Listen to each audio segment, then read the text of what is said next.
Perfect. Perfect. Perfect. Hello দর্শক, আসসালামু আলাইকুম। কেমন আছেন সবাই? আশা করছি সবাই অনেক ভালো আছেন। আমিও আল্লাহর রহমতে অনেক ভালো আছি।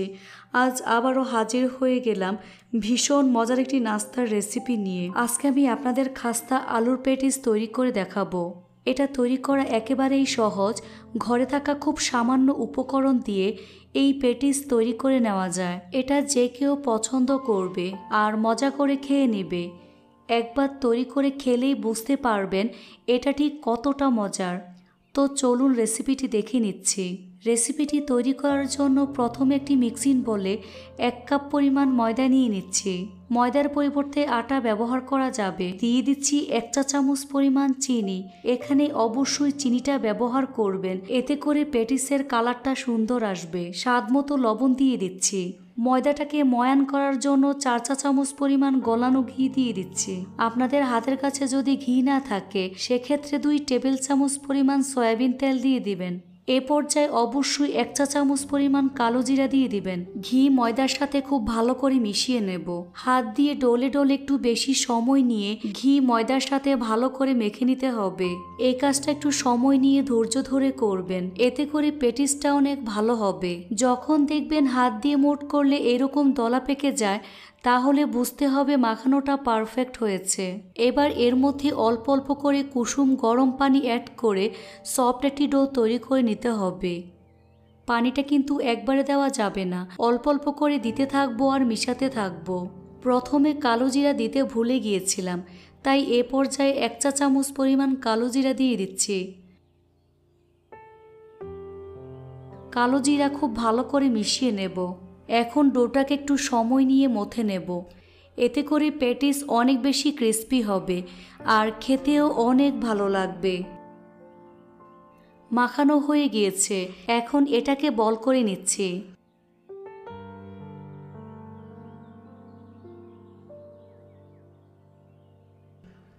তারপর ঢাকনা দিয়ে ঢেকে রেস্টে রেখে দেব প্রায় 10 মিনিটের মতো। এই ফাঁকে আলুর পুর তৈরি করে নেব।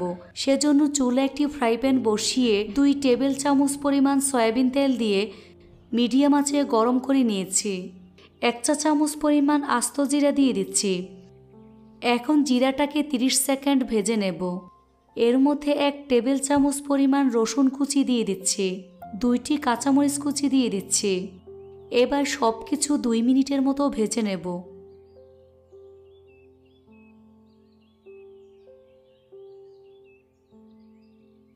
তারপর এর মধ্যে একটি মিডিয়াম সাইজের পেঁয়াজ কুচি দিয়ে দিচ্ছি। এখন পেঁয়াজটাকে 2 থেকে 3 মিনিটের মতো ভেজে নেব।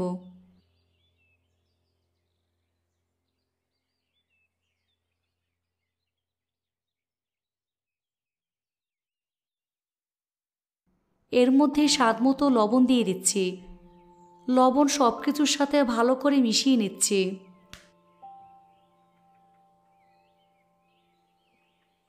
এর মধ্যে 1/3 কাপ পরিমাণ মটরশুঁটি দিয়ে দিচ্ছি। মটরশুঁটি 2 থেকে 3 মিনিটের মতো ভেজে নেব।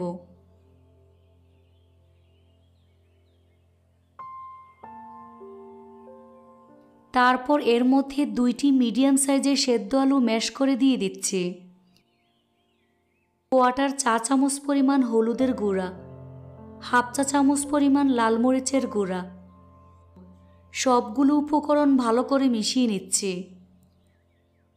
প্রায় 5 থেকে 6 মিনিটের মতো ভেজে নিতে হবে।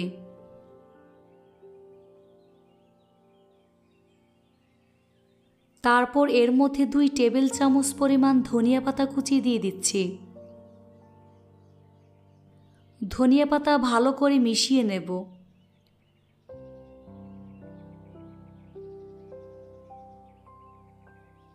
মিশানো হয়ে গেলে চুলা বন্ধ করে পুরটাকে ঠান্ডা করে নেব। 10 মিনিট পর ঢাকনা সরিয়ে নিচ্ছি। এখন ডোটাকে কিছুক্ষণ মথে বোর্ডের উপর নিয়ে রোলের মতো করে নেব। তারপর রোলের মতো করে 6 ভাগে ভাগ করে নেব। এবার রুটি বেলে নেব।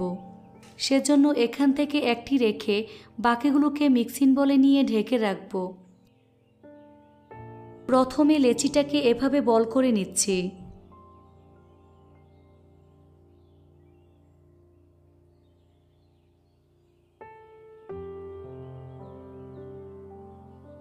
হাত দিয়ে এভাবে চেপে চ্যাপ্টা করে নেব। তারপর এর উপরে ময়দা ছিটিয়ে খুবই পাতলা করে রুটি বেলে নিচ্ছি। রুটিটাকে যতটা সম্ভব পাতলা করে বেলে নেব। রুটিগুলো বেলার জন্য ময়দা এবং কর্নফ্লাওয়ার সমপরিমাণ মিশিয়ে নিয়েছি।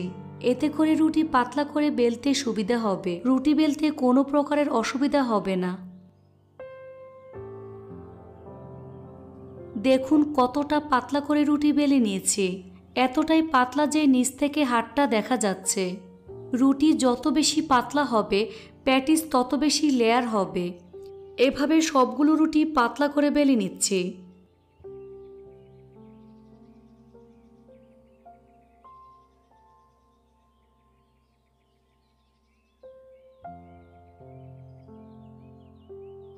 এভাবে সবগুলো রুটি পাতলা করে বেলে নিয়েছি। এবার একটি বাটিতে 3 টেবিল চামচ পরিমাণ সয়াবিন তেল নিয়ে নিচ্ছি।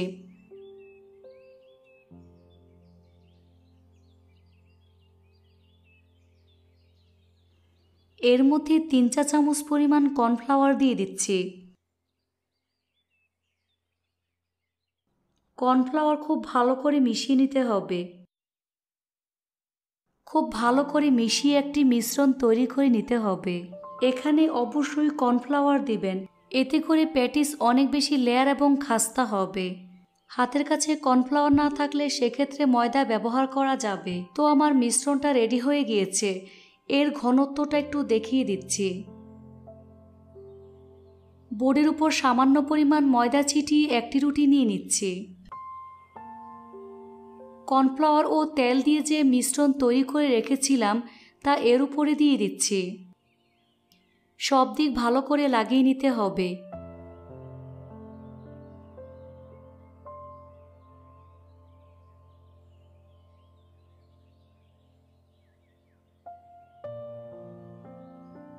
উপরে ময়দা ছড়িয়ে দিচ্ছি।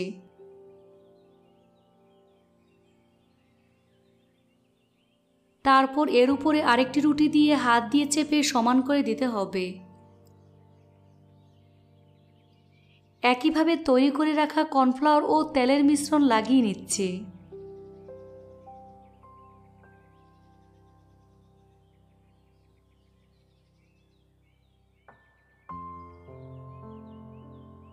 হাত দিয়ে ময়দা ছিটিয়ে নেব।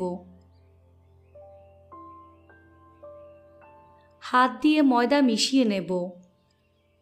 এর উপরে আরেকটি রুটি দিয়ে হাত দিয়ে এভাবে চেপে লাগিয়ে নিচ্ছি। এভাবে সবগুলো রুটি দিয়ে দেব। সাইডটাকে টেনে সমান করে নেব। এভাবে 6টি রুটি একসাথে দিয়ে সেট করে নিয়েছি। এর উপরে আবারও তৈরি করে রাখা কর্নফ্লাওয়ার ও তেলের মিশ্রণ লাগিয়ে নিচ্ছি।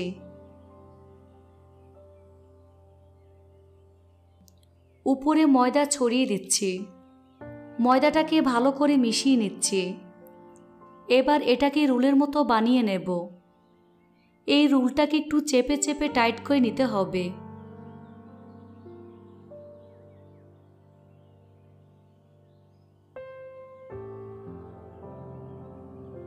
এভাবে রুলটাকে টাইট করে তৈরি করে নিয়ে হাত দিয়ে এভাবে বেলে নিচ্ছি। দুই সাইডের বাড়তি অংশ কেটে ফেলে দিচ্ছি। দুই সাইডের অংশ ঠিক এভাবে কেটে নিতে হবে। কাটার সময় চাপ দিয়ে কাটা যাবে না, তাহলে লেয়ারটা নষ্ট হয়ে যাবে। তাই ছুরি দিয়ে এভাবে কেটে নিতে হবে। 8 থেকে 9টি ছোট ছোট লেচি কেটে নিতে হবে।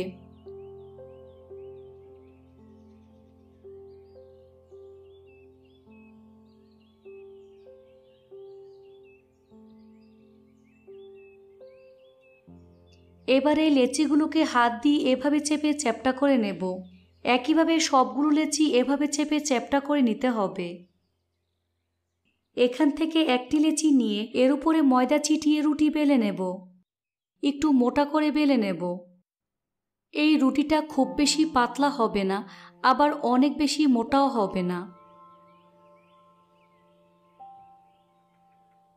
তারপর স্কোয়ার শেপ দিয়ে কেটে নেব।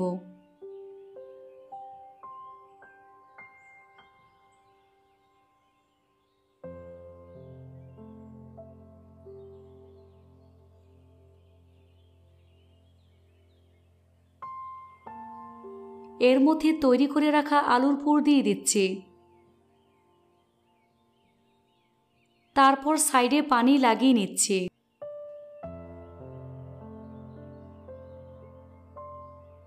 পেটিসের মতো শেপ দিয়ে দিচ্ছি। সাইডটাকে ভালো করে চেপে চেপে সিল করে নিতে হবে।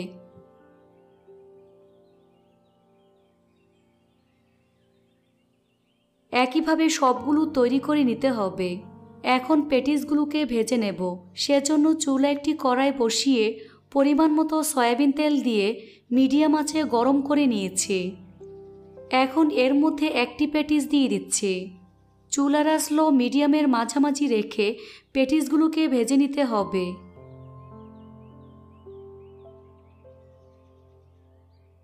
কিছুক্ষণ পরপর উল্টে পাল্টে পেটিসগুলোকে ভেজে নেব। ভাজা হয়ে গিয়েছে। এখন তেল ছেঁকে নাস্তার প্লেটে নিয়ে নিচ্ছি। এভাবে সবগুলো পেটিস ভেজে নেব।